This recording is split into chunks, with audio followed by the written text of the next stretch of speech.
Shalom, Bapak Ibu Saudara yang dikasihi Tuhan, Jemaat GTI Bukit Zaitun Surabaya. Saat ini, kita masih tetap melakukan ibadah secara online dengan streaming. Adapun daftar jadwal ibadah yang dapat kita ikuti adalah sebagai berikut.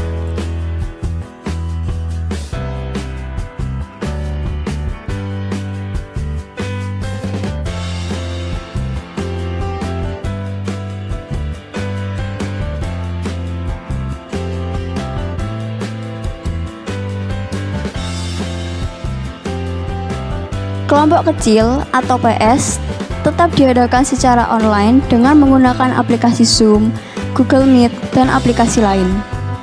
Untuk informasi lebih lanjut, Bapak Ibu Saudara bisa menghubungi pimpinan PS atau pada kantor gereja di nomor 031 531 2222. Baptisan air akan diadakan Minggu tanggal 25 April 2021.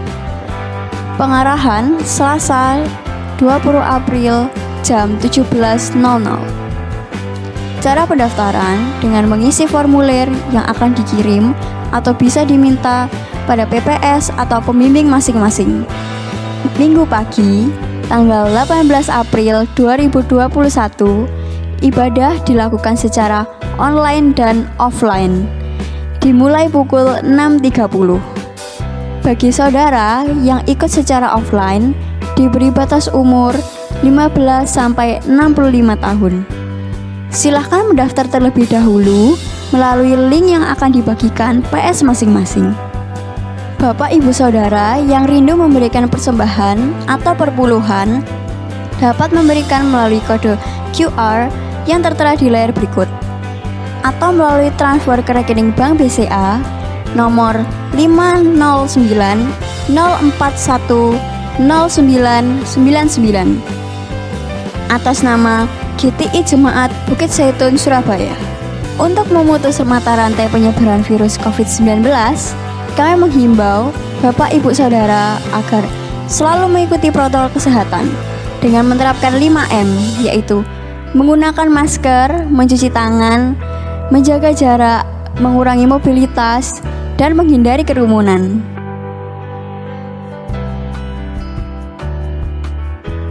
Bapak Ibu Saudara, mari kita mempersiapkan hati dan pikiran untuk menerima berkat firman Tuhan. Sebab itu, mari kita tetap menjaga suasana hadirat Tuhan di tempat kita masing-masing. Selamat beribadah, Tuhan Yesus memberkati.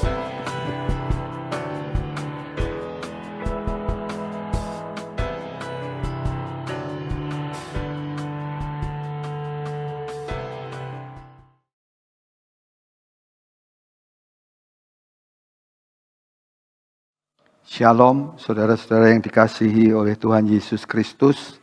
Kembali kita diberi kesempatan oleh Tuhan untuk mendengarkan sedikit firman Tuhan yang saya beri judul Tangan Kanan yang Membawa Kemenangan. Kita akan nanti melihat di dalam kitab Yesaya 41 ayat 8 sampai 10. Sebelum kita memasuki kebenaran firman Tuhan, kita akan menyanyikan satu lagu, saudara.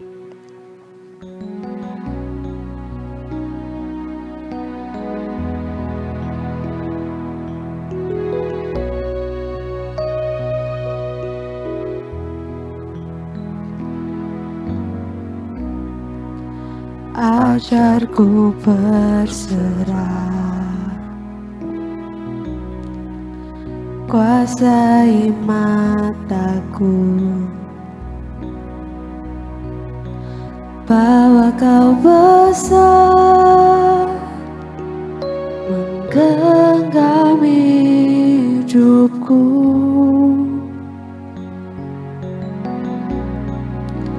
Walau ku berjalan di lembah yang kelam, tenang jiwaku, sebab kau besertaku.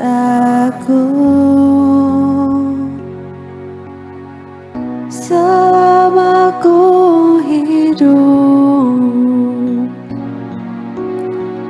Apapun musimku, ku percaya kebesaran-Mu, kekuatanku di dalam-Mu. Ku serahkan hidupku, akui kuasa-Mu. Ku serukan kebesaran-Mu, masa depanku terjaga di tangan-Mu selama ku hidup.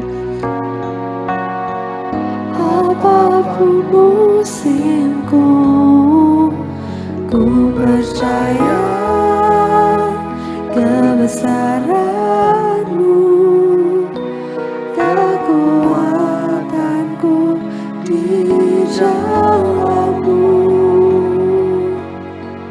Ku serahkan hidupku, akui kuasa-Mu. Ku serukan kebesaran-Mu, masa depanku terjaga di tangan-Mu. Serahkan. Ku serukan kebesaran-Mu, masa depanku terjaga di tangan-Mu. Serukan. Ku serukan kebesaran-Mu, masa depanku terjaga di tangan-Mu.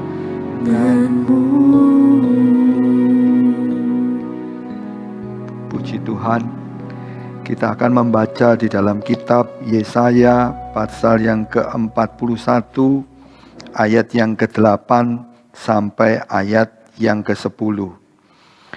Tetapi engkau, hai Israel, hamba-Ku, hai Yakob yang telah Kupilih, keturunan Abraham yang Kukasihi, engkau yang telah Kuambil dari ujung-ujung bumi, dan yang telah Kupanggil dari penjuru-penjurunya.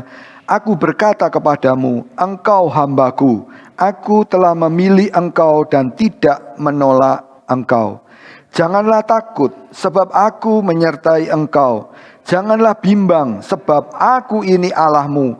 Aku akan meneguhkan, bahkan akan menolong engkau. Aku akan memegang engkau dengan tangan kananmu yang membawa kemenangan. Amin. Saudara, kita lihat ada 3 poin.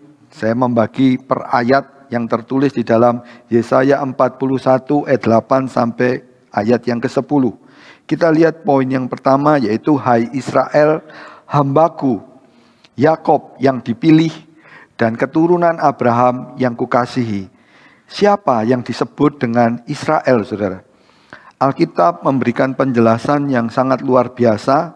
Di dalam kitab Kejadian pasal 32 ayat yang ke-28, ayat itu menggambarkan bagaimana seorang manusia itu bergumul dengan Allah. Dan manusia itu dikatakan engkau menang. Ini adalah gambaran daripada Yakob yang sedang bergumul melawan Allah.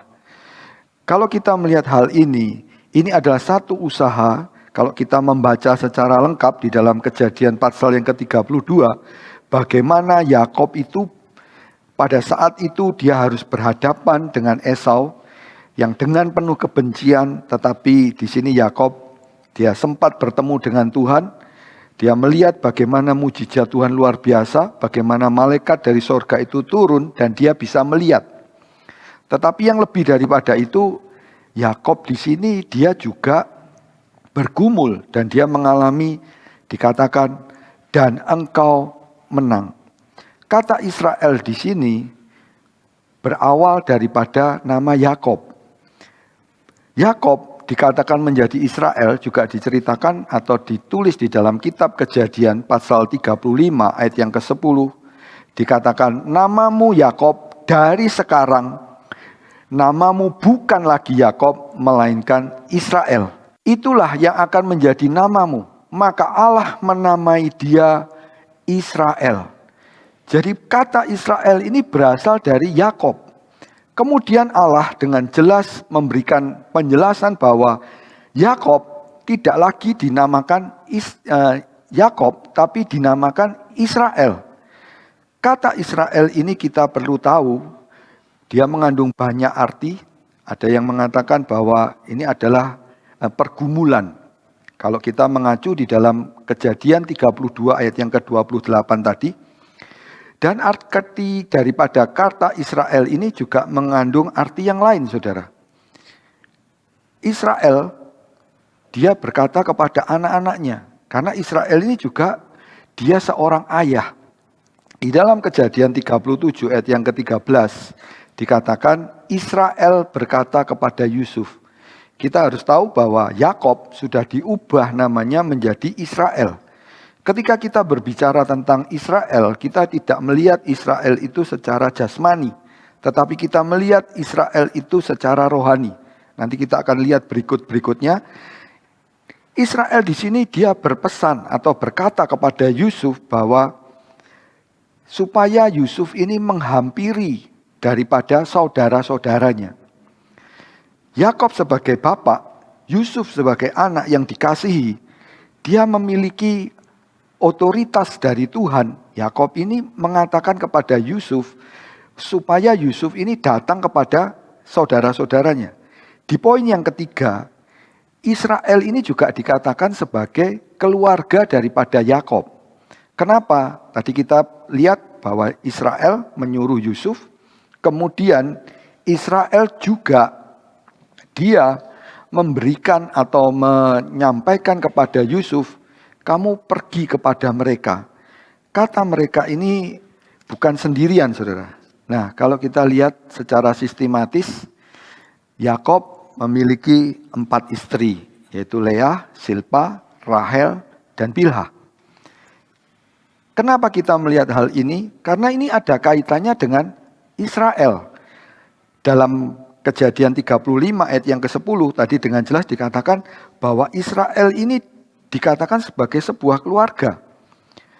Kalau kita mengacu di dalam kehidupan Yakob, Yakob di sini punya kehidupan yang sangat luar biasa karena nama Yakob itu tercantum juga di dalam silsilah daripada putra manusia Yesus di dalam kitab Matius pasal yang pertama, Allah, Abraham, Ishak, dan Yakob.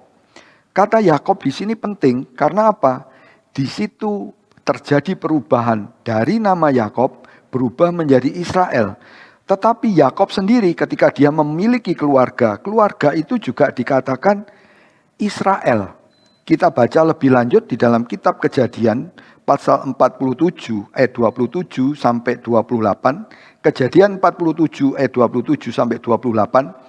Maka diamlah Israel di tanah Mesir, di tanah Goshen, dan mereka menjadi penduduk di situ. Mereka beranak cucu sangat banyak, bertambah banyak, dan Yakob masih hidup 17 tahun di tanah Mesir. Maka umur Yakob yakni tahun-tahun hidupnya menjadi 147 tahun. Ketika mereka pindah ke Mesir, ini satu hal yang luar biasa, dan dikatakan apa? Bani Israel.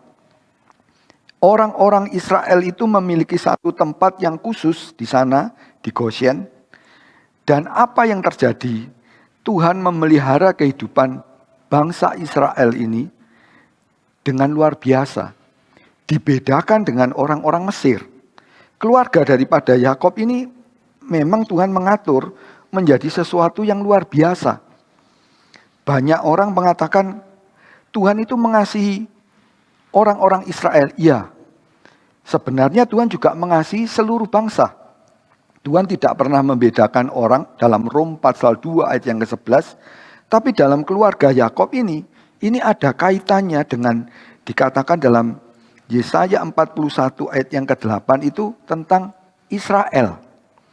Apa yang terjadi di dalam kehidupan orang-orang Israel, itu kita bisa lihat begitu banyak pertolongan Tuhan, penyertaan Tuhan, penjagaan Tuhan terhadap orang-orang Israel secara jasmani.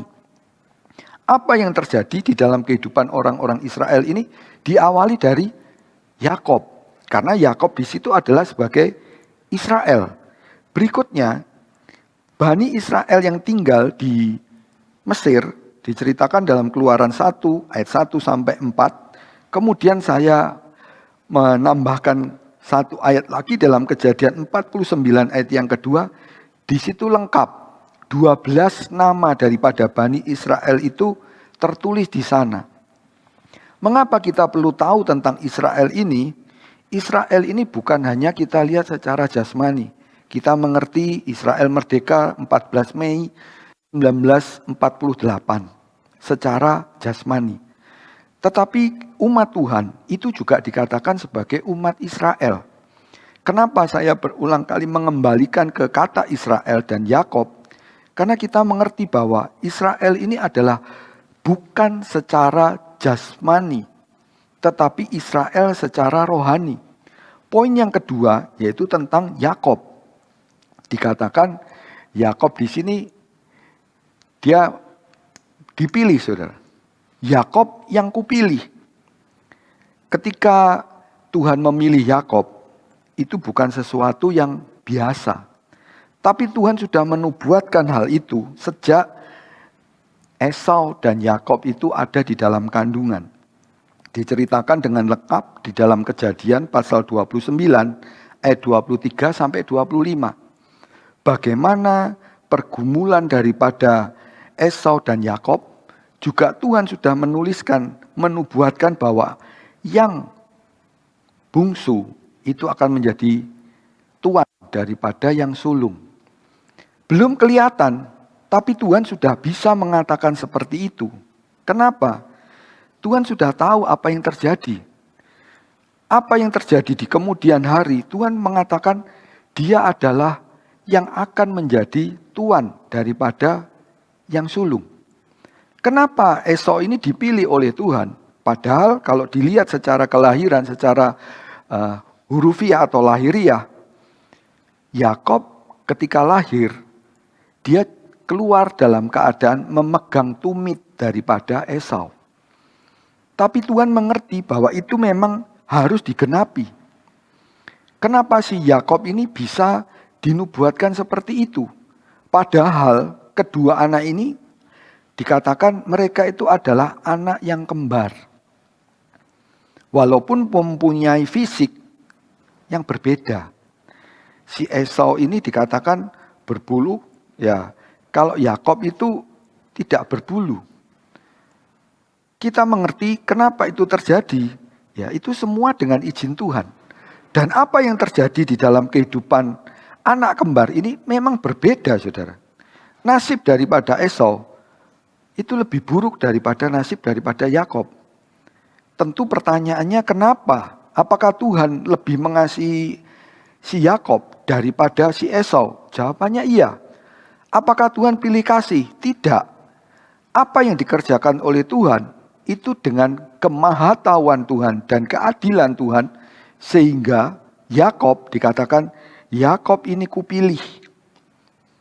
Kenapa kok enggak Esau? Esau lebih pandai secara fisik. Dia sering berburu, kalau si Yakob tinggal di kemah. Dia lebih banyak mendengarkan kebenaran firman Tuhan dari bapaknya, Ishak. Apa yang terjadi? Kedua anak kembar ini yang dipilih adalah Yakob. Kadang-kadang kita tidak bisa mengerti kenapa kok si Yakob ini lebih dipilih daripada Esau. Kalau saya menarik dalam satu peristiwa, Tuhan tidak pernah pilih kasih, tapi Tuhan tetap menentukan yang baik itu seperti apa. Waktu dalam Kejadian pasal 4 bagaimana Kain dan Habil, di situ juga terjadi pemisahan.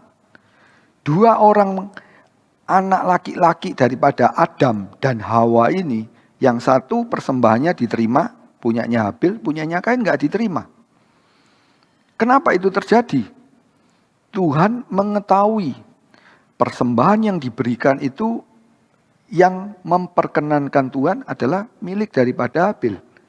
Si Yakob juga dipilih oleh Tuhan, walaupun Esau kembar, tapi di sini sama. Yang menentukan kehidupan seseorang itu bukan Tuhan, tapi orang itu sendiri. Tuhan bisa menubuatkan kenapa si Yakob akan menjadi tuan daripada Esau, sebab Esau ini kehidupannya, walaupun belum dijalani, Tuhan sudah tahu. Sehingga Tuhan mengatakan, Yakob ini yang kupilih. Tuhan tidak pernah salah di dalam memilih orang. Ketika putra manusia Yesus memilih ke-12 muridnya yang pertama untuk mengikuti dia, putra manusia Yesus berdoa. Tetapi kenapa kok masih ada satu orang yang bernama Yudas mengkhianati, bahkan menjual gurunya sendiri? Karena itu pilihan daripada Yudas. Tuhan tidak pernah menentukan dengan sembarangan. Tuhan tidak sembarangan mengatakan, aku memilih daripada Yakob. Tuhan tahu dengan persis ketika Yakob itu sangat mengasihi Tuhan lebih daripada Esau. Walaupun Esau itu diberi kesempatan untuk menjadi anak yang pertama, anak sulung. Karena dalam Alkitab dikatakan anak sulung itu memiliki 2 bagian. Tetapi sayangnya ada anak sulung yang tidak menghargai hak kesulungan. Ada contoh lain yaitu Ruben. Itu dia juga tidak menghargai hak kesulungannya. Berapa banyak kadang kebenaran firman Tuhan itu cuma dibiasakan, ya saya karena biasa dengar, karena saya rutin, tapi tidak diperhatikan dengan baik. Kita melihat bahwa Yakob ini lebih sering mendengarkan kebenaran firman Tuhan. Sehingga apa? Yakob memegang baik-baik kebenaran firman Tuhan itu, dia tidak menghinakan, bahkan dia mengejar, dia mencari bagaimana dia sampai mendapatkan hak kesulungan.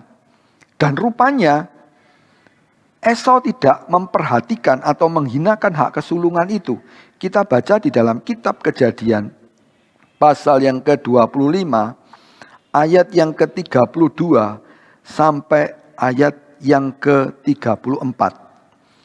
Kejadian 25 ayat 32 sampai 34. Saud Esau, sebentar lagi aku akan mati. Apakah gunanya bagiku hak kesulungan itu? Kata Yakob, bersumpahlah dahulu kepadaku. Zaman itu masih boleh bersumpah. Zaman sekarang nggak boleh. Maka bersumpahlah ia kepada Yakob dan dijualnyalah hak kesulungannya kepadanya. Lalu Yakob memberikan roti dan masakan kacang merah itu kepada Esau. Ia makan dan minum, lalu berdiri dan pergi. Demikianlah Esau memandang ringan hak kesulungan itu. Kenapa ini terjadi? Ada orang-orang yang hidupnya menganggap bahwa ya saya kalau tidak dipilih Tuhan, bagaimana saya bisa menjadi orang yang hidupnya suci? Tidak bisa seperti itu, saudara. Tuhan memilih itu dengan mengenal terlebih dahulu.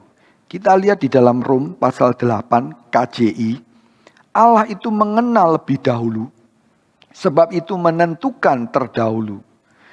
Jadi kalau orang kenal, dia bisa menentukan terlebih dahulu. Kalau hari-hari ini kita mengambil contoh bencana yang terjadi di NTT itu karena ada satu angin yang sangat luar biasa. Berita yang kita lihat di media sosial, bahkan bukan hanya perahu, jembatan itu juga bisa pindah tempat dengan jarak yang sangat jauh. Kemudian orang mengatakan, angin ini bukan hanya berhenti di sini, nanti akan bertiup di Pulau Bali. Terjadi apa enggak? Orang cuma bisa memprediksi, tapi mereka bisa mengetahui dengan lebih baik daripada kita yang enggak tahu apa-apa. Sama, Tuhan itu lebih tahu banyak daripada apa yang bisa dipikirkan oleh manusia. Tuhan sudah mengerti bagaimana akhir daripada kehidupan seseorang. Tuhan bahkan mengerti akhir daripada dunia itu seperti apa.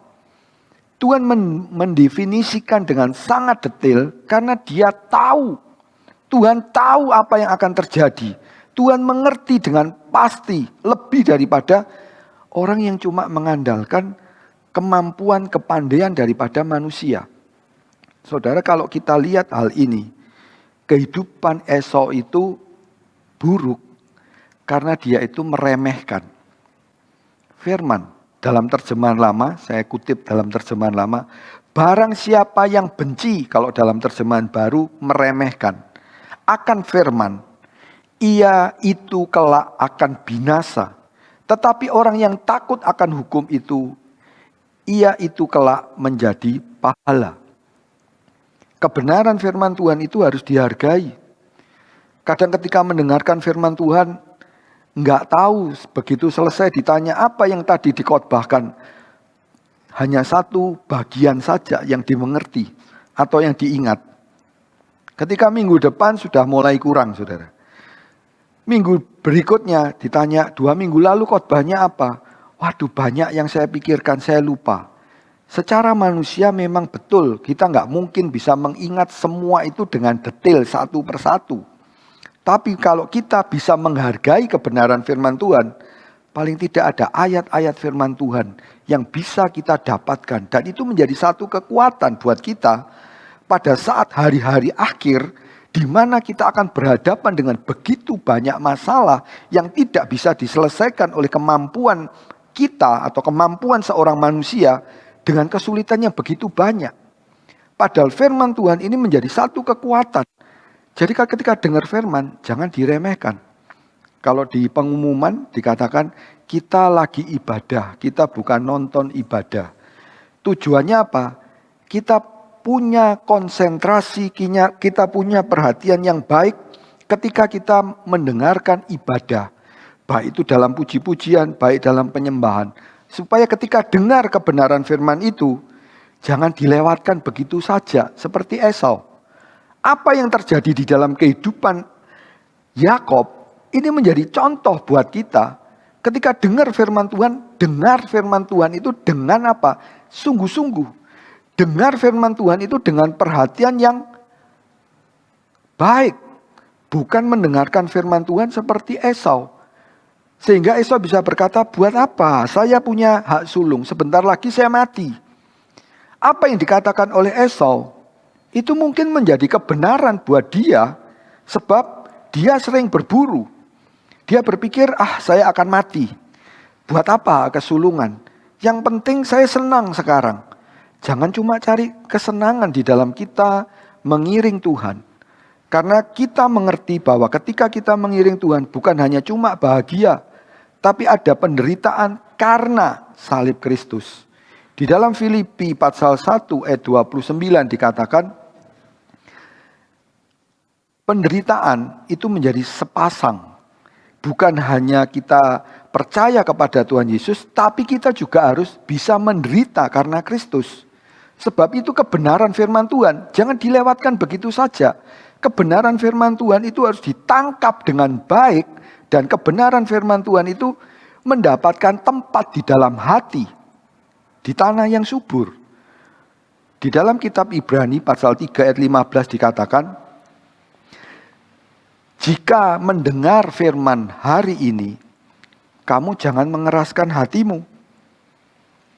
Ya, ini hak kesulungannya sudah lewat.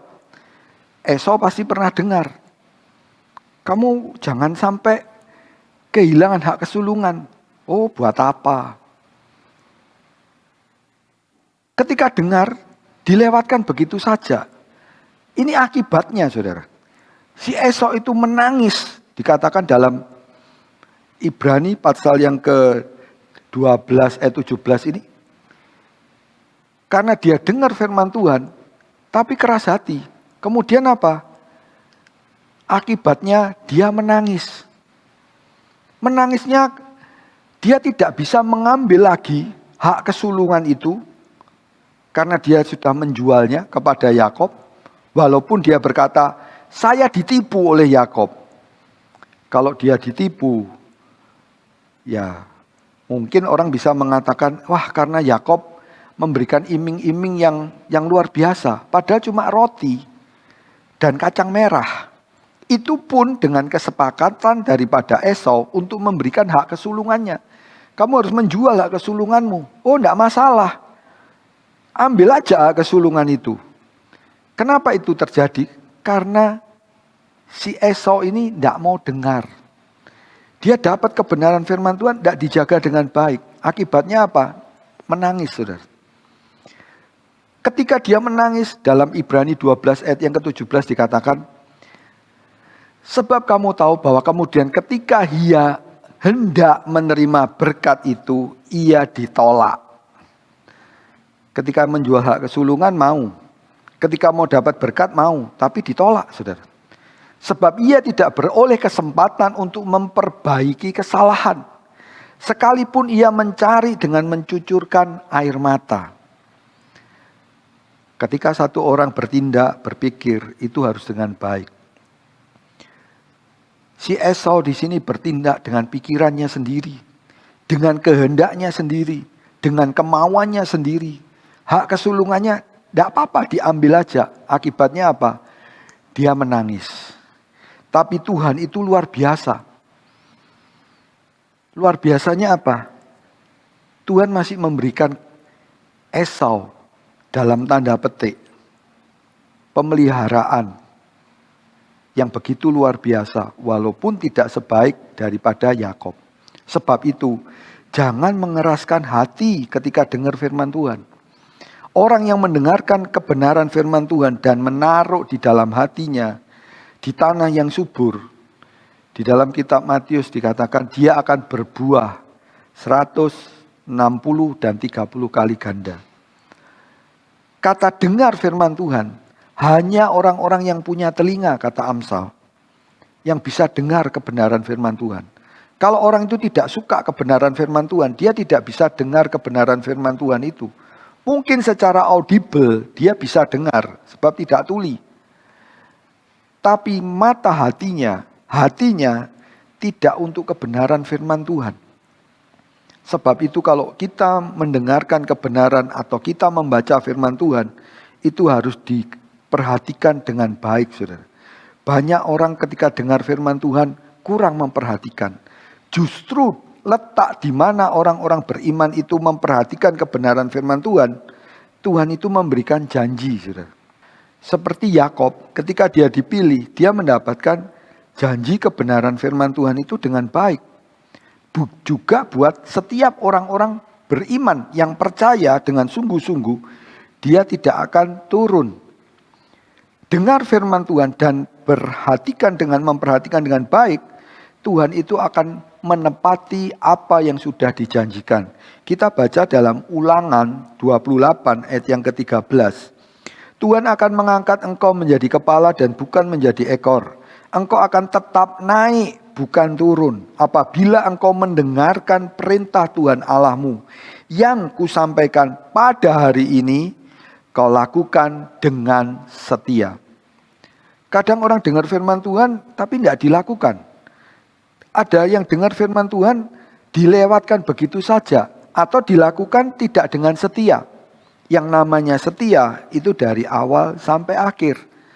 Orang yang seperti ini adalah orang yang diangkat, bukan turun tapi naik, kata firman Tuhan. Orang yang seperti ini adalah orang yang bisa menghargai kebenaran firman Tuhan. Ketika firman Tuhan itu disampaikan oleh Musa kepada orang-orang Israel, tulisan ini mengingatkan bahwa setiap kita harus dengar perintah Tuhan itu dan dilakukan dengan setia. Orang yang seperti ini adalah orang yang mengerti kebenaran firman Tuhan dan memegangnya baik-baik.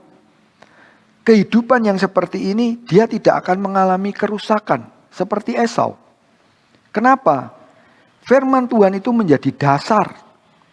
Dalam kitab Matius pasal 7 ayat 24 sampai 26 ada orang yang mendirikan rumah dan di situ terjadi atau kita melihat ada perbedaan antara orang yang mempunyai dasar rumah yang dibangun dengan dasar batu dan rumah yang tidak memiliki dasar batu. Sebab itu orang yang mengerti dia tidak akan bingung, saudara. Apa yang terjadi di dalam kehidupan orang-orang beriman, itu Tuhan lihat. Mereka mengalami hal yang sama. Bukan kalau satu orang mendirikan rumah dengan fondasi, kemudian tidak kena hujan, tidak kena banjir, tidak kena angin. Sama. Ketika fondasi itu dibuat, tidak kelihatan. Tapi itu akan nampak ketika ada kesulitan yang harus dihadapi. Banjir, angin, hujan, gempa bahkan. Orang yang punya fondasi, dia tidak akan gampang roboh. Tapi orang yang tidak punya fondasi kebenaran firman Tuhan bisa bingung, bisa kacau hidupnya.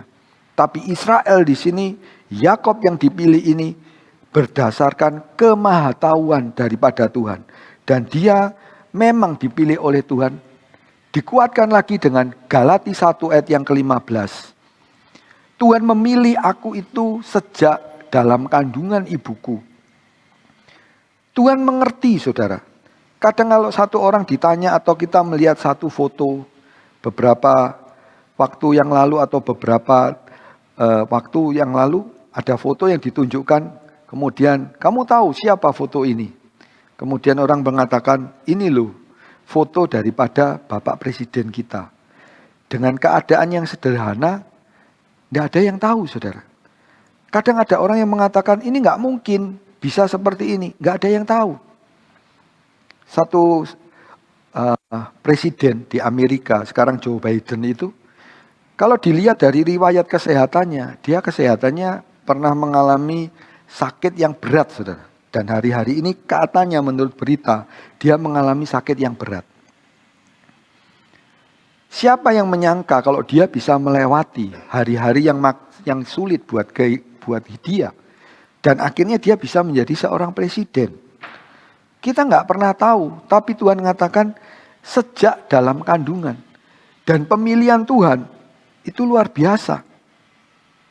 Tuhan menentukan itu dengan kemahatauan dan rencana Tuhan itu tidak pernah ada yang gagal.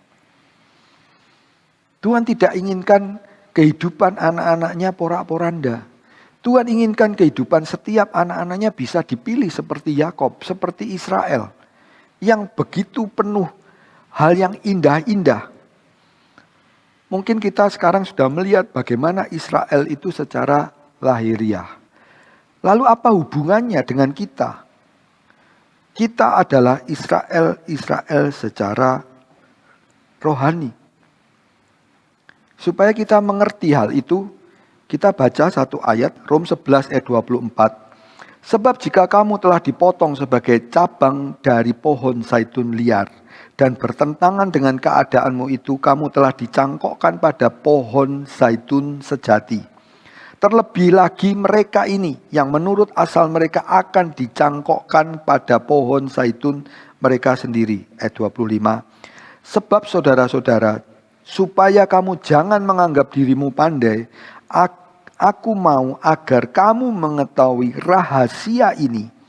Sebagian dari Israel telah menjadi tegar, sampai jumlah penuh dari bangsa-bangsa yang lain telah masuk. Rencana Tuhan tidak pernah gagal. Dan Tuhan sudah menuliskan bahwa akan ada orang-orang luar atau bangsa-bangsa yang lain. Dalam terjemahan lama, Rom 11 ayat 25, dikatakan itu adalah bangsa kafir. Artinya bukan bangsa Israel secara jasmani, tapi di sini adalah Israel secara rohani. Israel itu adalah keturunan daripada Abraham. Kita bisa mengatakan Bapak Abraham secara rohani. Janji yang Tuhan berikan bahwa tangan kanan yang membawa kemenangan itu bukan hanya untuk Israel jasmani zaman itu, tapi juga untuk kita zaman sekarang. Sebab itu kita harus mengambil sikap yang baik. Menangkap kebenaran firman Tuhan, memegang firman Tuhan itu. Dalam Lukas 11:28 dikatakan, orang yang mendengar firman Tuhan dan memeliharanya dan melakukan, dia adalah orang yang berbahagia. Apa yang dikatakan oleh firman Tuhan itu adalah betul, benar, dan tidak pernah berubah. Sebab itu orang yang percaya kepada Tuhan Yesus, dia diangkat menjadi anak, saudara. Dalam Yohanes 1 ayat yang ke-12 dikatakan, diangkat menjadi anak Allah. Dan itu berlaku sampai sekarang. Orang yang mengalami hal ini, kita bersuka cita punya Allah yang begitu memperhatikan kita. Allah yang sangat mengasihi kita. Berapa banyak orang merasakan, wah kalau zaman sekarang itu kebencian mulai naik. Betul saudara. Karena firman Tuhan sudah menubuatkan di dalam 2 Timotius 3 ayat 1 sampai 5. Juga di dalam kitab Wahyu pasal 22 ayat yang ke-11. Bagaimana kejahatan itu akan terus menaik sampai kepada puncak-puncak kejahatan. Tapi juga jangan lupa bahwa kesucian itu juga akan naik sampai kepada puncak-puncak kesucian. Sebab itu kita harus bersyukur kepada Tuhan. Tuhan sudah memberikan kebenaran firman Tuhan itu supaya kita bisa berjaga-jaga. Dan apa yang dikatakan oleh Tuhan, orang-orang berdosa, orang-orang kafir, kita bukan orang Israel secara jasmani, tapi kita Israel secara rohani. Itu sudah dibayar lunas oleh Tuhan untuk menjadi milik daripada Allah. Dikatakan dalam 1 Korintus 6 ayat 19 sampai 20, kita baca saja ayat itu. 1 Korintus 6 ayat 19 sampai 20. Atau tidak tahukah kamu bahwa tubuhmu adalah bait Roh Kudus yang diam di dalam kamu? Roh Kudus yang kamu peroleh dari Allah, dan bahwa kamu bukan milik kamu sendiri, sebab kamu telah dibeli dan harganya telah lunas dibayar. Karena itu muliakanlah Allah dengan tubuhmu. Ketika satu orang itu dikatakan, kamu bukan milik kamu sendiri lagi. Miliknya siapa? Miliknya Tuhan. Jadi kepunyaannya Tuhan.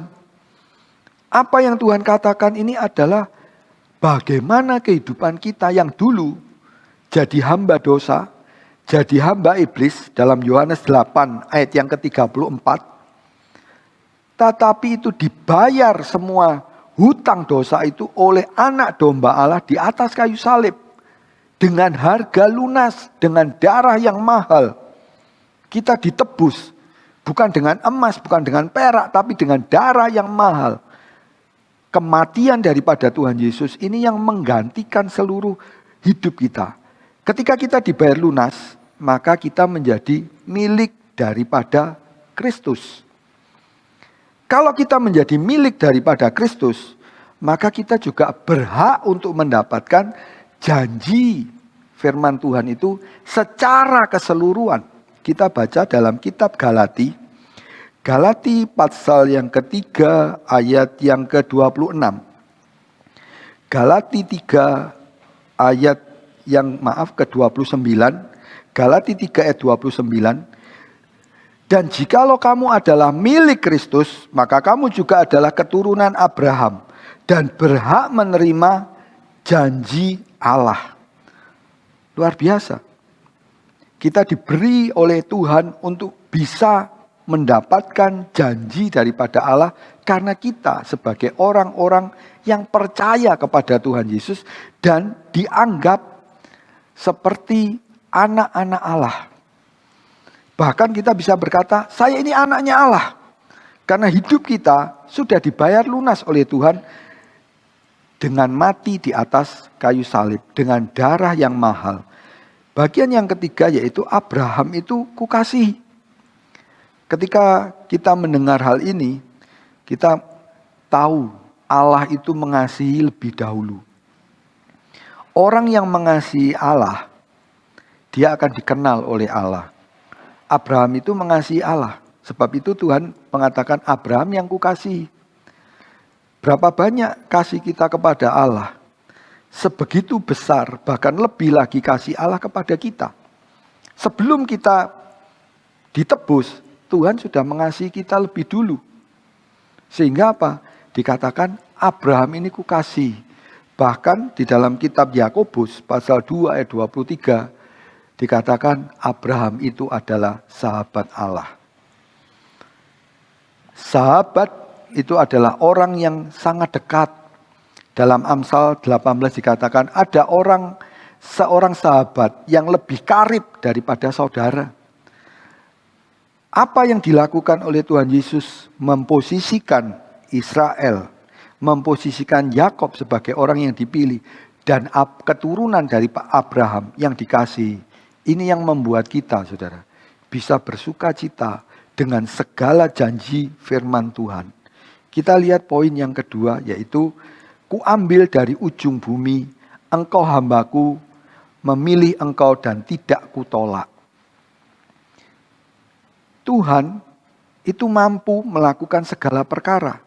Tadi kita sudah lihat dalam Ayub 42 ayat yang kedua, tidak ada barang yang mustahil buat Tuhan. Dalam Lukas 1:37 dikatakan tidak ada barang yang mustahil. Tuhan tidak pernah gagal. Tuhan ingin apa? Menyatukan atau memanggil dari ujung bumi.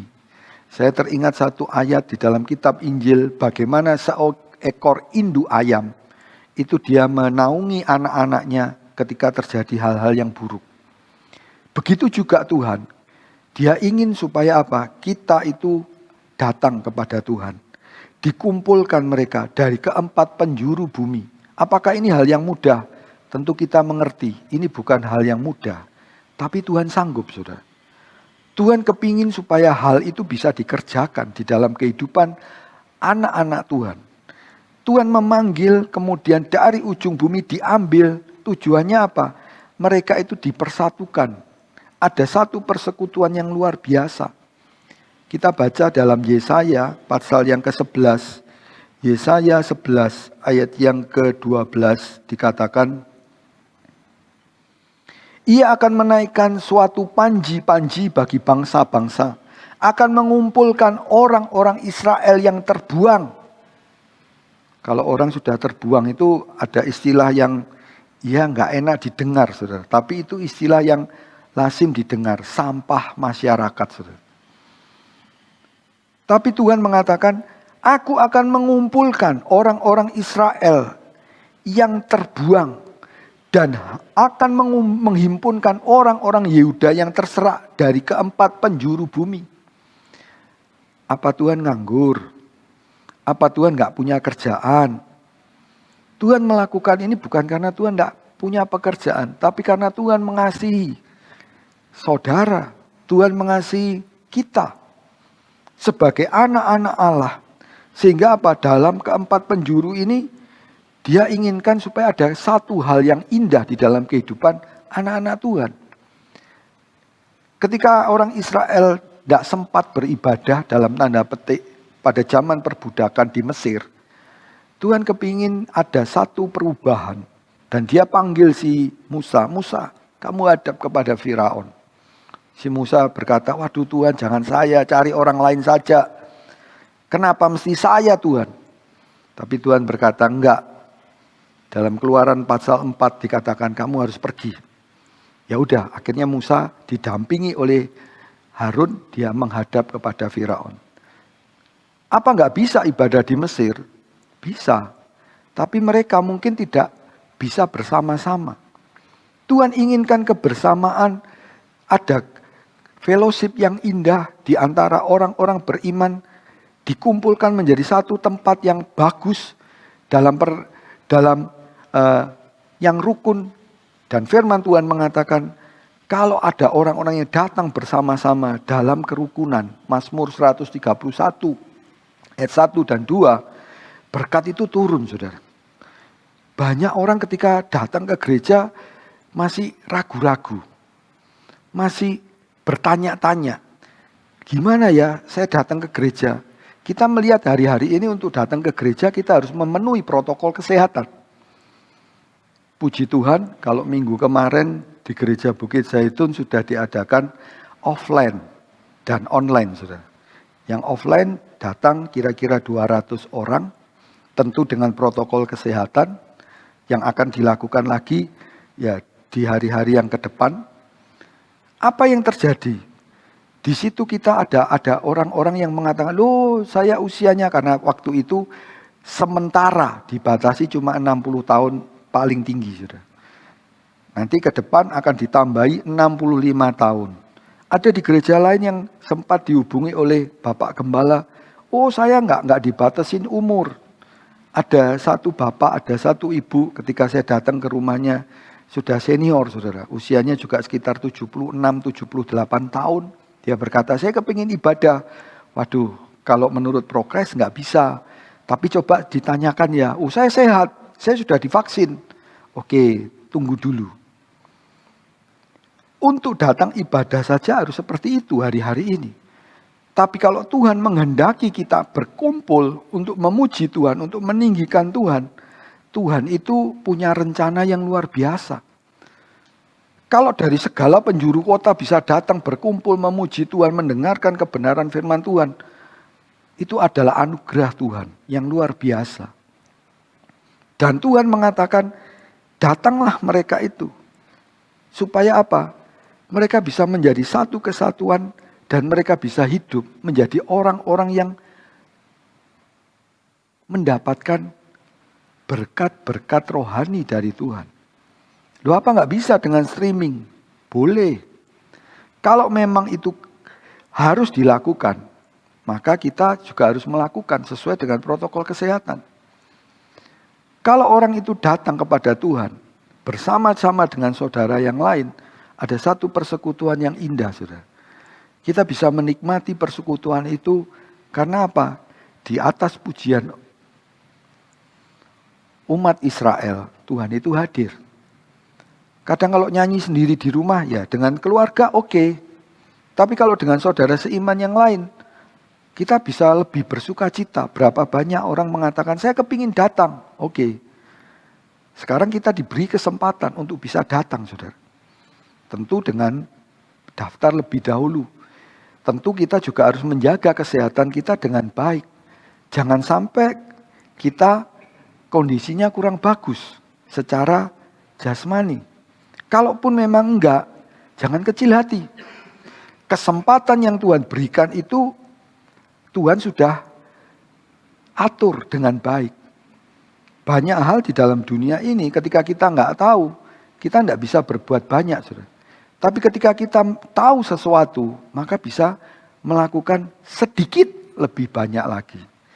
Begitu juga ketika kita mengerti kebenaran firman Tuhan lebih banyak, maka kita juga akan mengalami hal-hal yang lebih lagi, lebih indah lagi. Orang yang seperti ini adalah orang yang hidupnya bersuka cita di dalam Tuhan. Hidupnya bisa indah, saudara. Jangan kita menjadi orang Kristen yang gak bisa bersekutu satu dengan yang lain. Ketika dipanggil, dipilih, dan Tuhan mengatakan, kamu dipilih, memilih engkau dan tidak ditolak. Ingat, pemilihan di sini Tuhan itu dengan kemahatauannya dan keadilannya. Ini adalah satu hal yang Tuhan inginkan di dalam kehidupan kita. Diambil dari ujung bumi dan tidak ditolak, saudara. Kehidupan yang seperti ini adalah kehidupan yang luar biasa. Kemudian di ayat yang ke-10, bagian yang ketiga dikatakan, jangan takut sebab aku menyertai engkau. Ketika hidup kita disertai Tuhan, dalam 2 Timotius 1 ayat 7 dikatakan, Tuhan tidak pernah memberikan kepada kita roh ketakutan. Ya, tidak memberikan roh ketakutan. Saudara. Tuhan inginkan kita itu jadi orang-orang yang hidup dalam kasih karunia Tuhan. Hidup kita menyenangkan hati Tuhan. Dan kita bisa merasakan hadirat Tuhan. Di mana hadirat Tuhan itu membuat kita bisa bersuka cita. Bahkan dalam Mazmur, kita baca ayat itu, Mazmur pasal 16, ayat yang ke-11. Dikatakan, engkau memberitahukan kepadaku jalan kehidupan. Di hadapanmu ada sukacita berlimpah-limpah. Di tangan kananmu ada nikmat senantiasa. Ini apa yang dikatakan dalam Mazmur. Ada jalan kehidupan ditunjukkan. Banyak orang sekarang takut. Ya, karena apa? Jangan-jangan tertular. Ya tentu kita harus menjaga diri dengan baik. Kadang-kadang ada orang yang, wah saya ketakutan nih. Ini berita yang terjadi di sana itu banyak hal yang mengerikan. Kita nggak perlu takut, tapi kita perlu tahu, saudara. Supaya kita bisa berjaga-jaga. Kalau kita tidak mengerti, kita juga nggak tahu apa yang harus dilakukan. Kalau hari-hari ini, seperti bencana yang terjadi di NTT, kemudian diberitahu, ini kemungkinan akan bertiup di Pulau Bali. Seperti hari-hari ini dalam kesehatan. Orang sudah divaksin, ternyata vaksinnya mengalami kemacetan, saudara. Ada 5 negara yang mereka memproduksi vaksin, akhirnya vaksinnya tidak dikeluarkan. Karena apa? 5 negara ini mengalami gelombang COVID yang ketiga.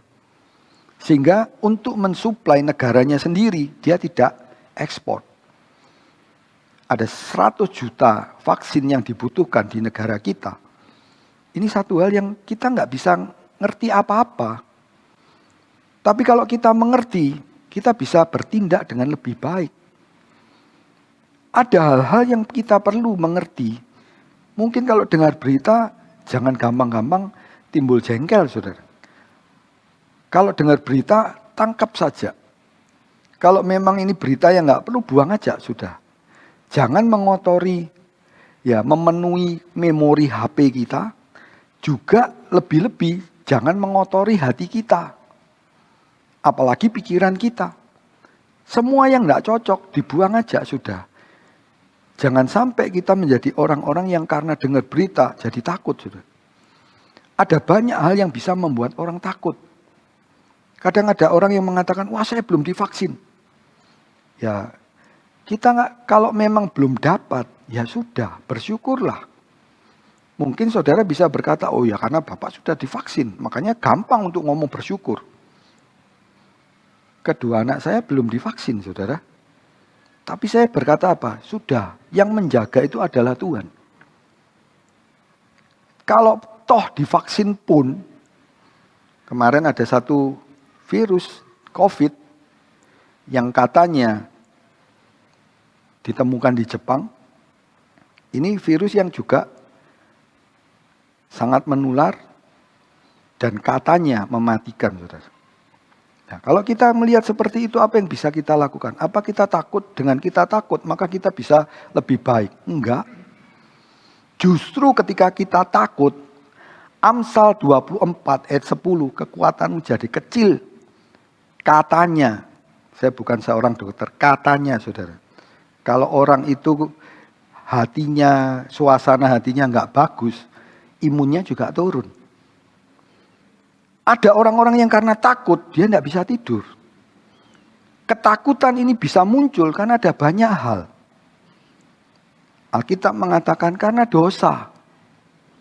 Dalam Kejadian 3 ayat yang ke-10. Adam dan Hawa takut bertemu dengan Tuhan. Ada perasaan yang takut.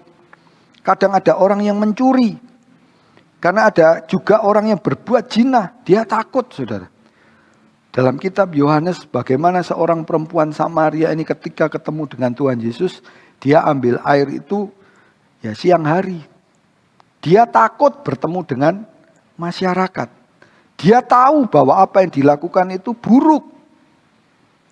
Tapi dia tidak bisa melepaskan dirinya. Karena tidak ada satu orang pun yang bisa lepas daripada kuasa dosa. Kecuali melalui Tuhan Yesus. Kalau kita percaya kepada Tuhan Yesus, dosa itu dihapus. Bukan ditutupi, tapi dihapus oleh darah Yesus. Dosa perzinahan itu dihapuskan oleh Tuhan Yesus. Sehingga perempuan ini apa? Punya kesukaan yang dari Tuhan. Bukan kesukaan yang dari luar, tapi kesukaan dari dalam. Banyak orang mencari kesukaan hari-hari ini.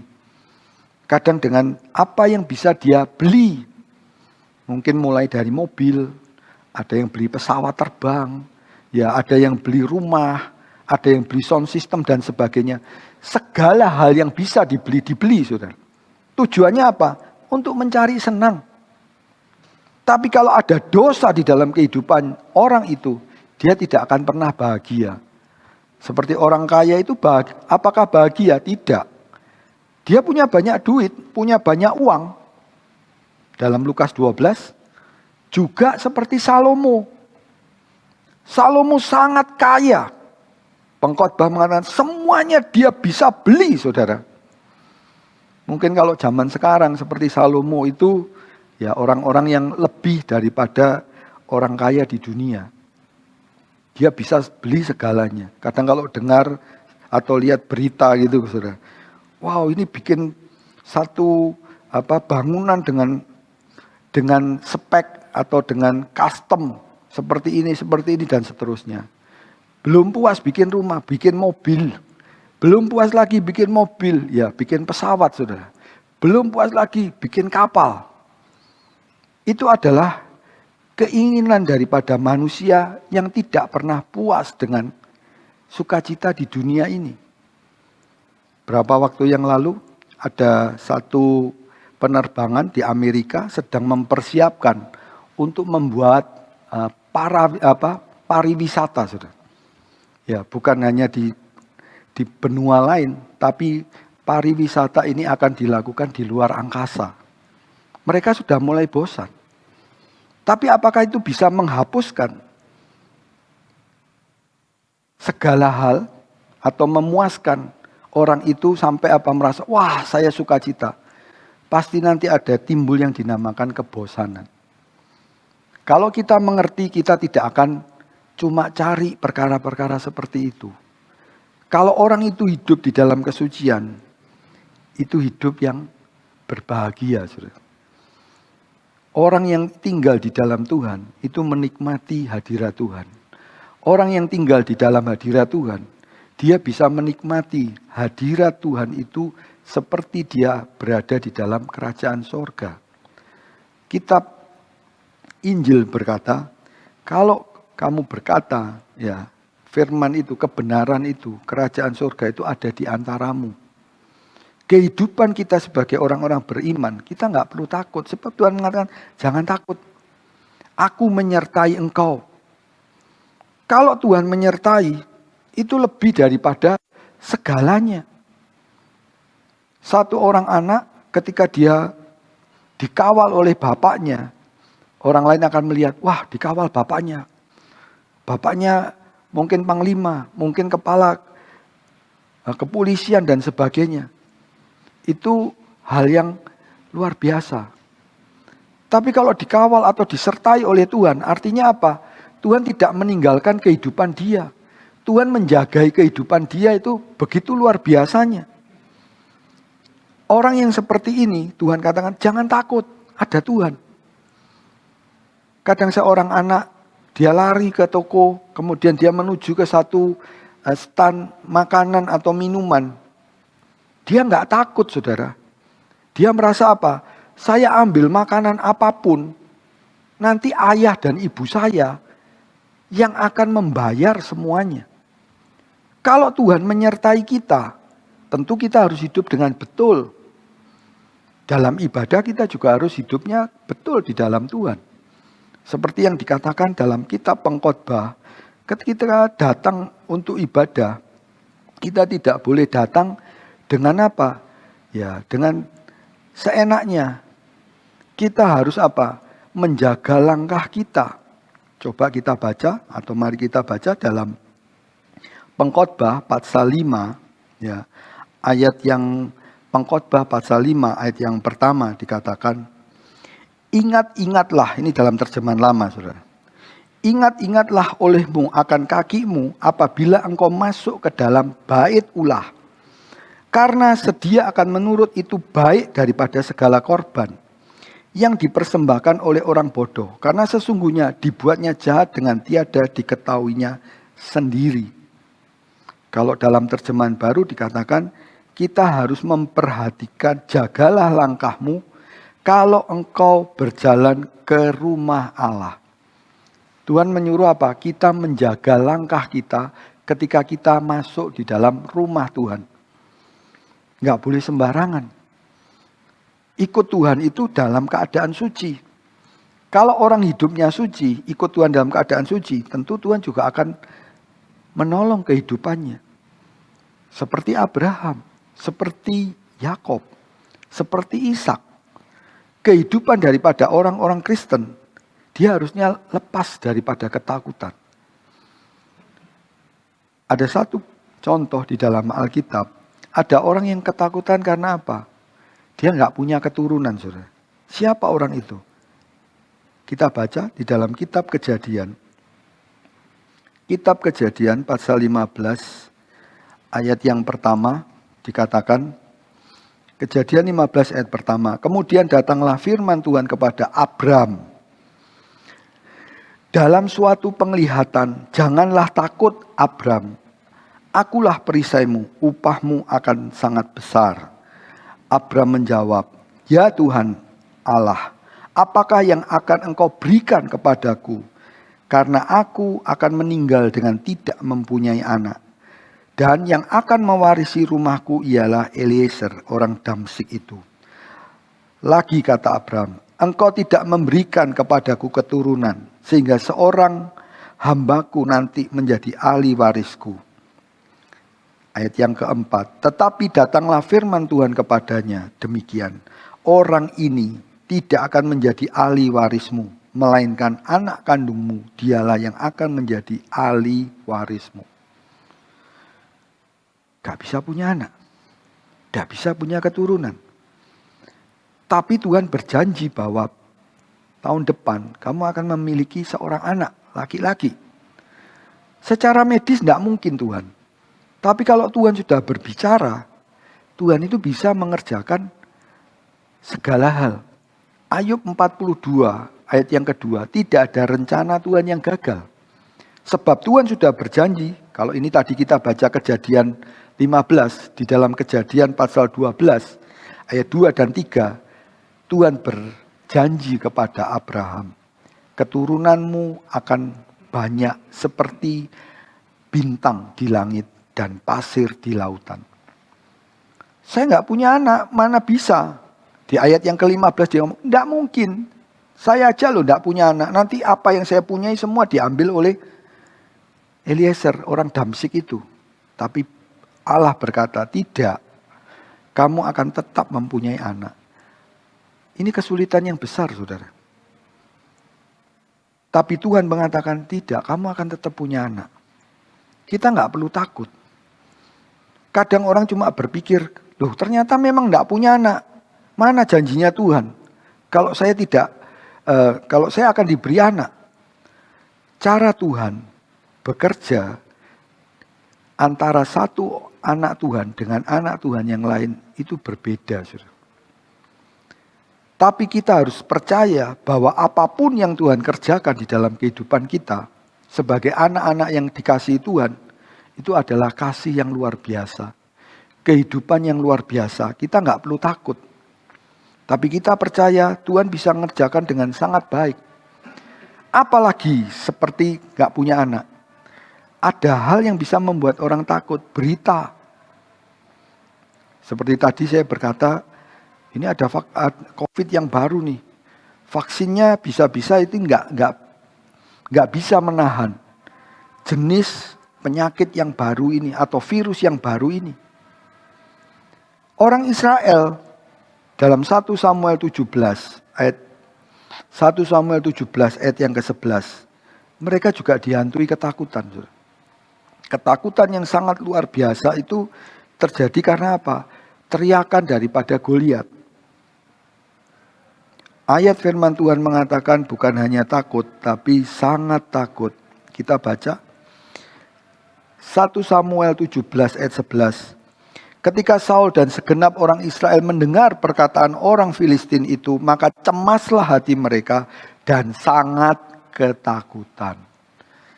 Ini yang bisa membuat banyak orang berita itu hatinya jadi nggak nyaman, saudara. Rasa aman itu menjadi sesuatu yang mahal.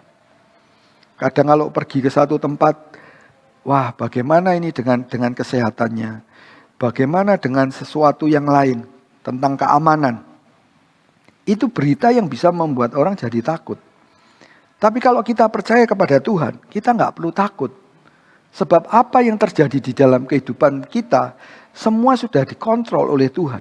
Dan Tuhan tidak akan membiarkan kita sendirian menghadapi segala sesuatu. Sebab Tuhan mengatakan, aku menyertai engkau. Asal hidup kita kudus di hadapan Tuhan. Kalau hidup kita cocok dengan firman Tuhan, kita nggak perlu takut. Media sosial itu akan berkembang dengan luar biasa. Berapa waktu yang lalu orang bertanya, yang disebut televisi itu seperti apa? Apakah YouTube bisa disebut sebagai televisi? Apa radio itu cuma suara, tidak ada gambar?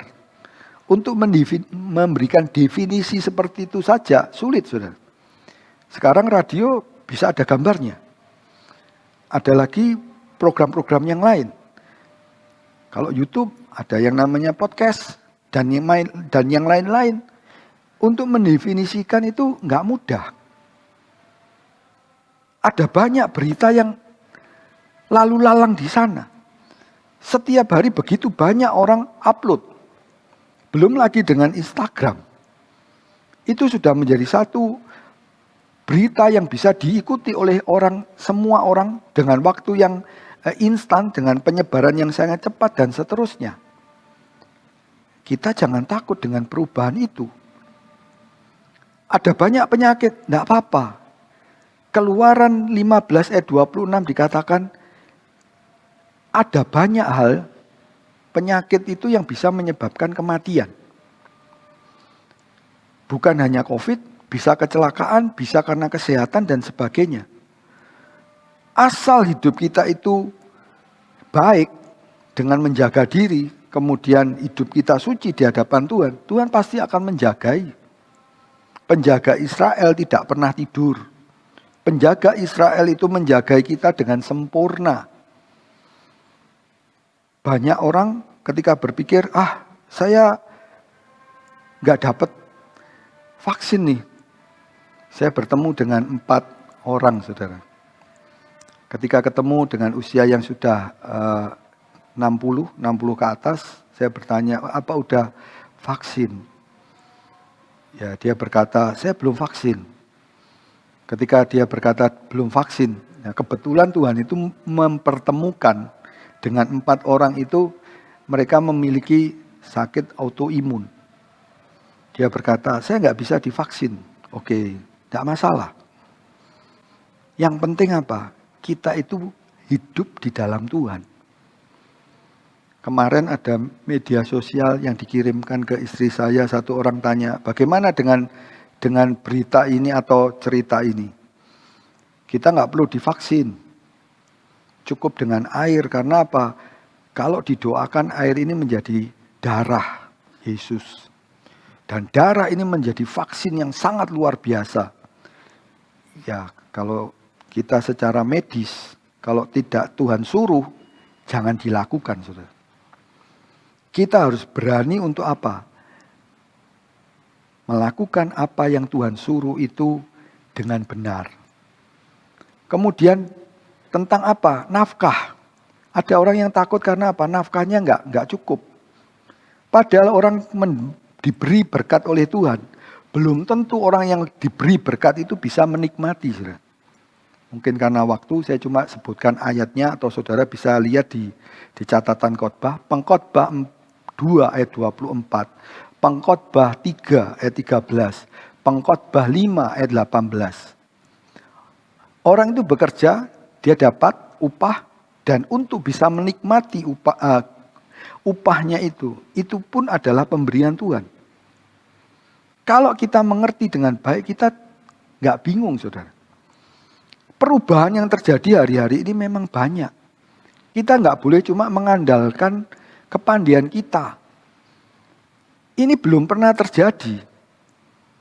Tidak ada satu orang pun yang bisa berkata, saya punya pengalaman tahun 2000 sekian, saya pernah mengalami COVID. Nggak ada orang yang punya pengalaman. Tapi ada banyak orang yang dijaga oleh Tuhan dan tidak mengalami COVID. Penjagaan Tuhan itu lebih daripada apa yang bisa kita pikirkan. Tuhan bisa menjaga kita dengan luar biasa. Dikatakan apa? Jangan takut. Aku akan menyertai engkau.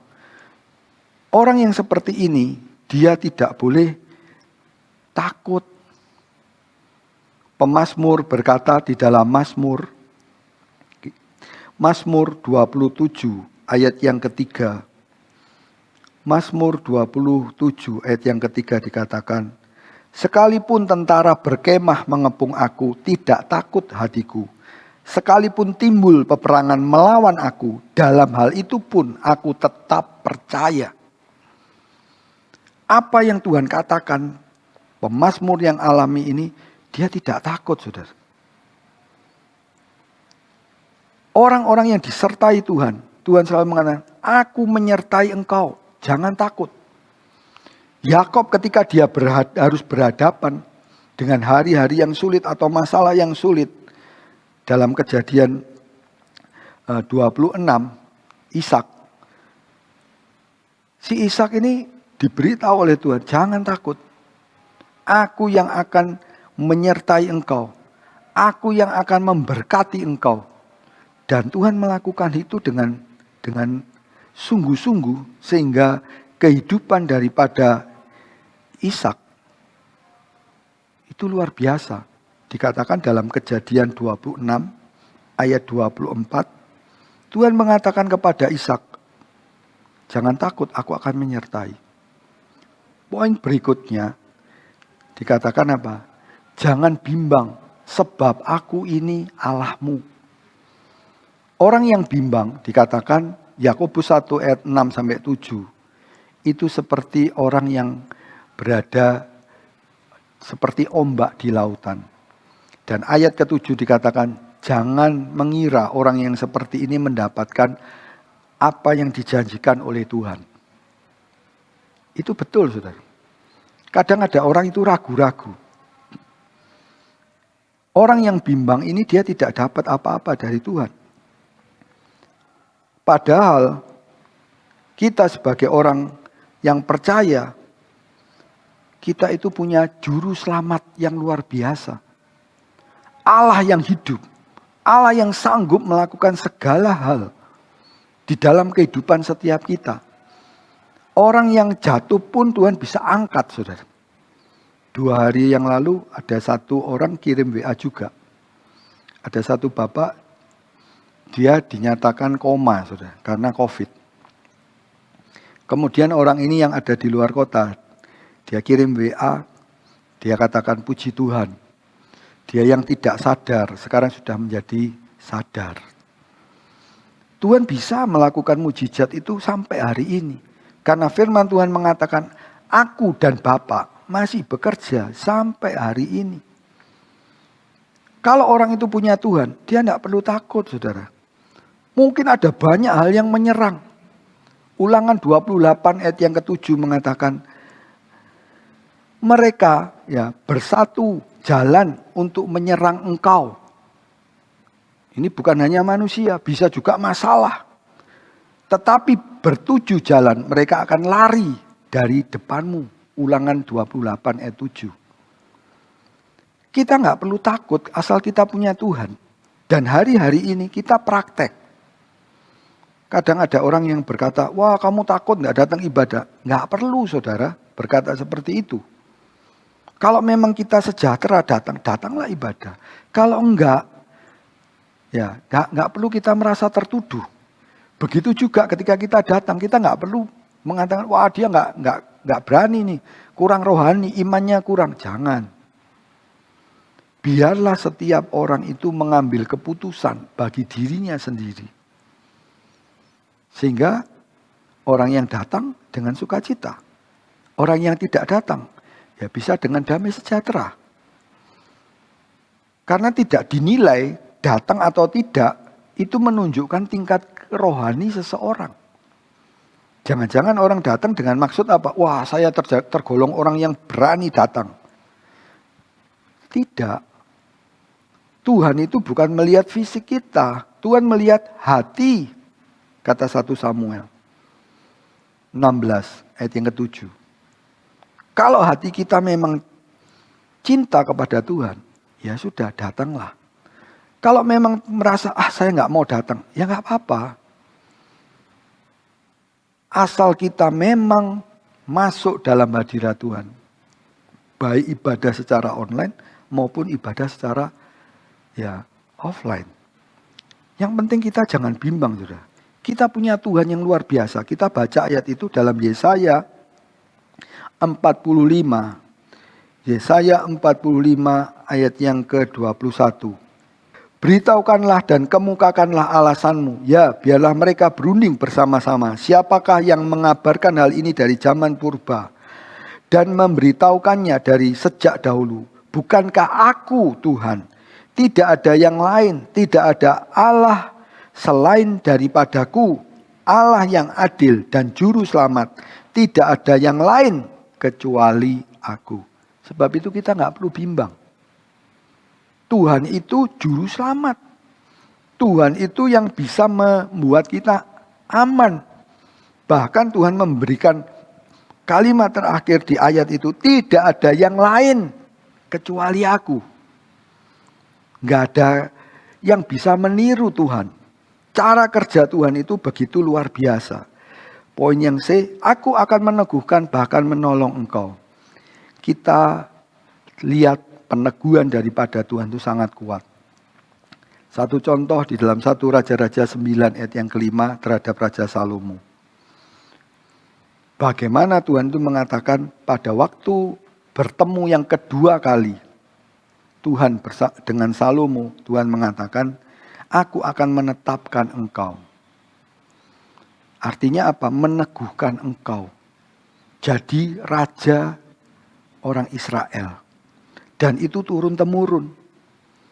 Kita juga mendapatkan janji yang sama. Bahwa kita itu juga akan diteguhkan, saudara.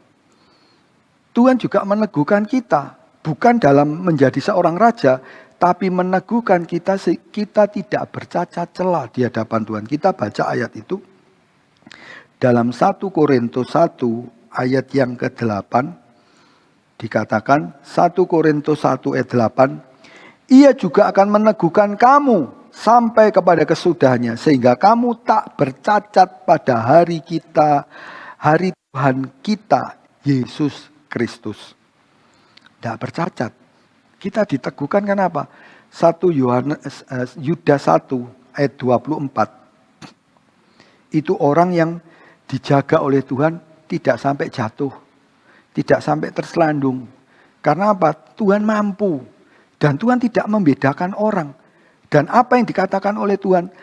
Aku akan menolong engkau. Hari-hari seperti ini kita membutuhkan Tuhan, saudara. Pertolongan Tuhan itu luar biasa. Kadang ada orang berkata, saya mencoba untuk mendapat vaksin, saudara.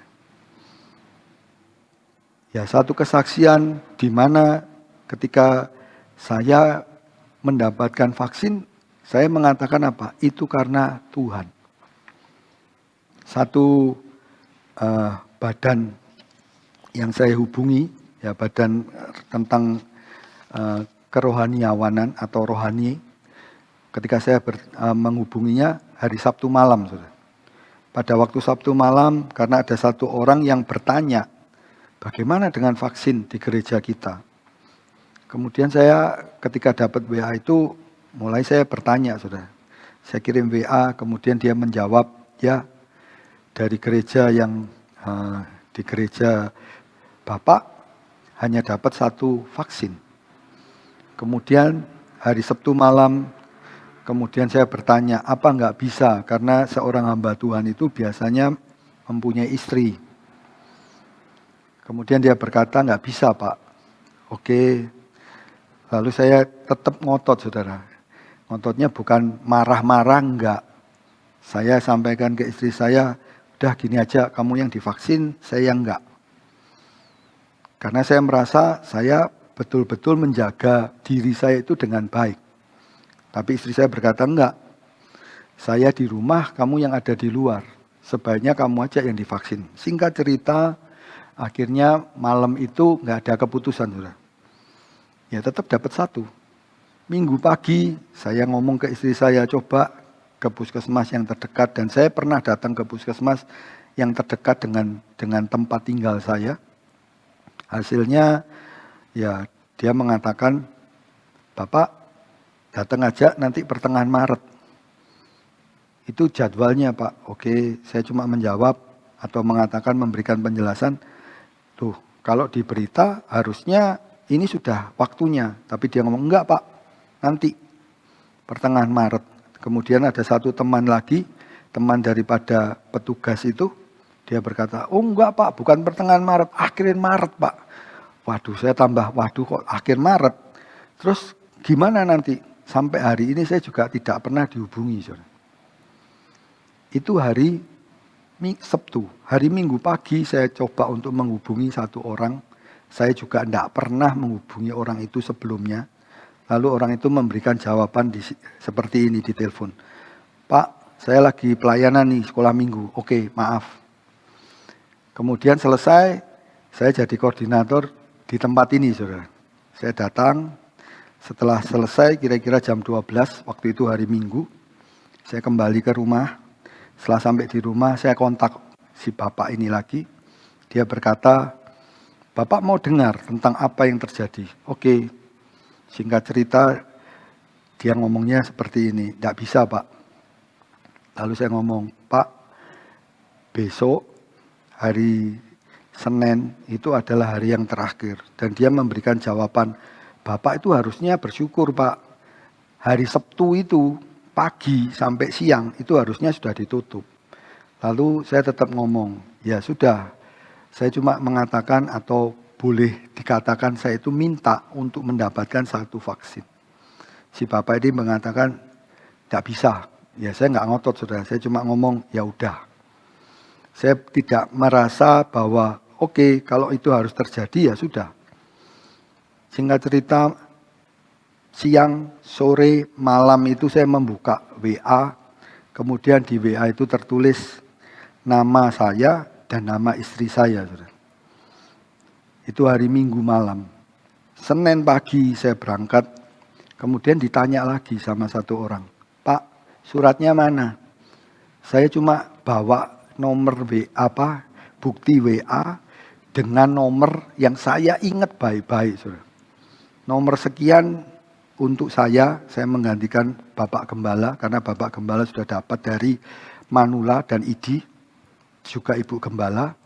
Kemudian nomor vaksin daripada istri saya. Saya cuma ngomong, Pak ini pertama ditolak, saudara. Tidak bisa.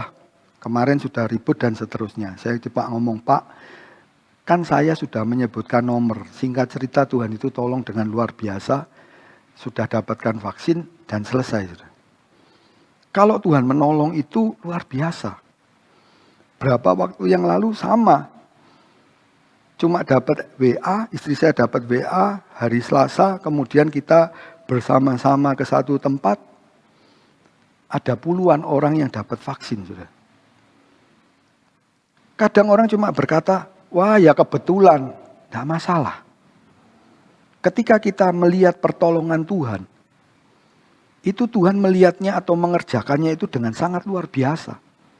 Kalau saya pun kalau ditanya, kok bisa seperti itu? Saya juga nggak tahu. Saya juga nggak bisa menjawab. Saya cuma bisa cerita bahwa Tuhan itu bisa menolong. Berapa waktu yang lalu ada satu orang, wah ini dari gereja di luar kota, di Jakarta.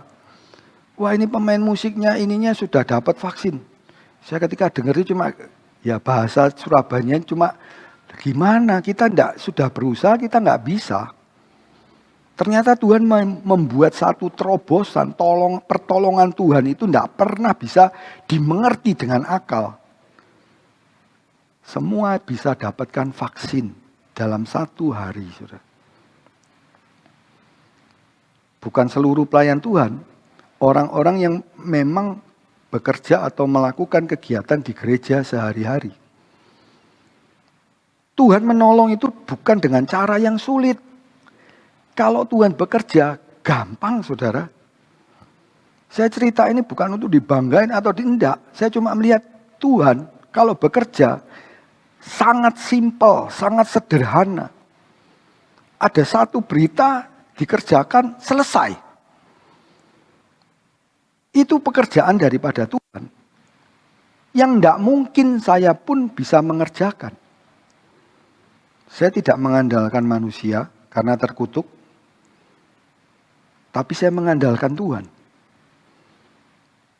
Ketika mencoba, sudah, kalau bisa puji Tuhan. Kalau enggak, mengucap syukurlah bahwa Tuhan itu mengerjakan dengan luar biasa. Poin yang terakhir tentang tangan kanan ini. Tangan kanan Allah ini melambangkan kekuatan yang mampu melakukan segala hal di muka bumi. Dalam segala hal apapun. Dalam Yesaya 41 ayat yang ke-13 dikatakan, sebab aku ini Tuhan Allahmu, memegang tangan kananmu dan berkata kepadamu, jangan takut, akulah yang menolong engkau. Artinya kalau orang itu dapat pertolongan Tuhan luar biasa. Ada satu anak, ketika dia itu sudah tes ya SIM, kemudian dia harus pindah ke kota lain, saudara. Waktu itu dia berkata, saya kepingin balik aja ke kota di mana saya mengikuti tes untuk mendapatkan SIM itu karena saya lebih mudah. Saya sudah lulus. Tapi karena dia sesuatu hal dia tidak bisa sampai ke kota di mana dia tes. Dia ngomong ke bapaknya, ke ibunya, ke ayah ibunya, dia berkata, harusnya di situ lebih mudah, bukan murah, murah juga. Tapi si orang tua ini berkata, sudahlah, kamu berdoalah. Tangan kanan Tuhan, Tuhan itu bisa menolong. Ketika dia tes lagi, mulai dari nol, dia dinyatakan lulus, saudara. Kita jangan pesimis. Kita orang Kristen itu harus optimis. Sebab kita punya Tuhan yang membawa kepada kemenangan. Kita akan masuk dalam lagu, lalu kita akan berdoa mengakhiri kebaktian kita sore hari ini.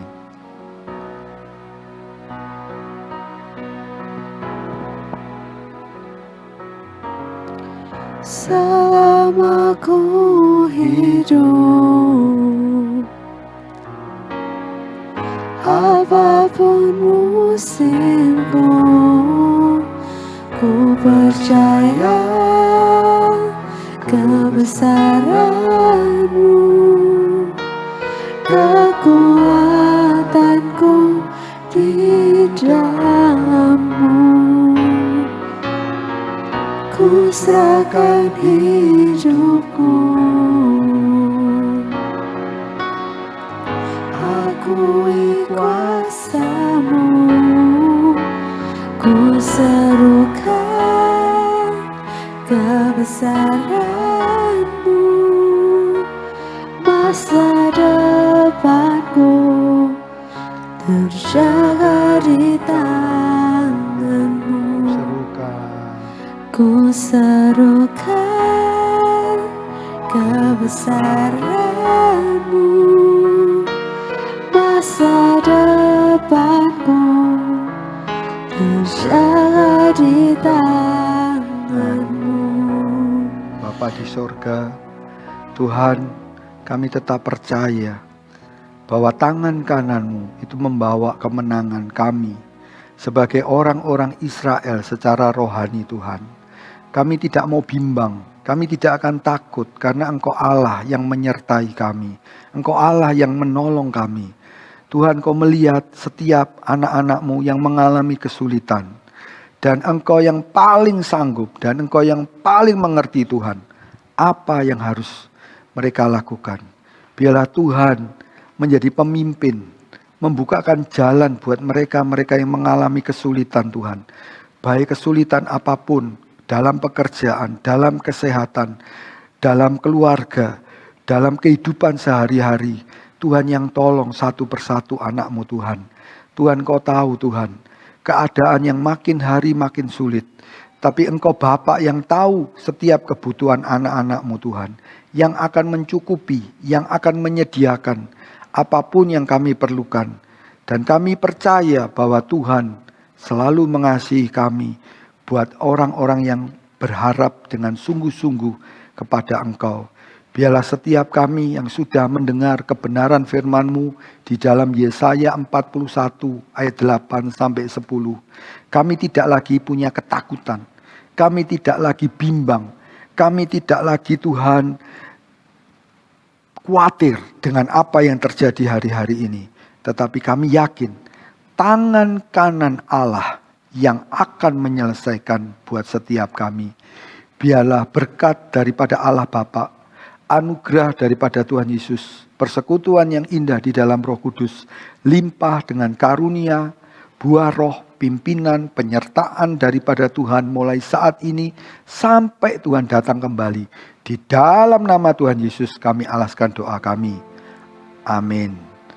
Bapa, terima kasih. Bapa, terima kasih. Bapa di dalam surga, ku berterima kasih. Amin. Sampai bertemu di kebaktian berikutnya. Tuhan Yesus memberkati kita semua. Amin.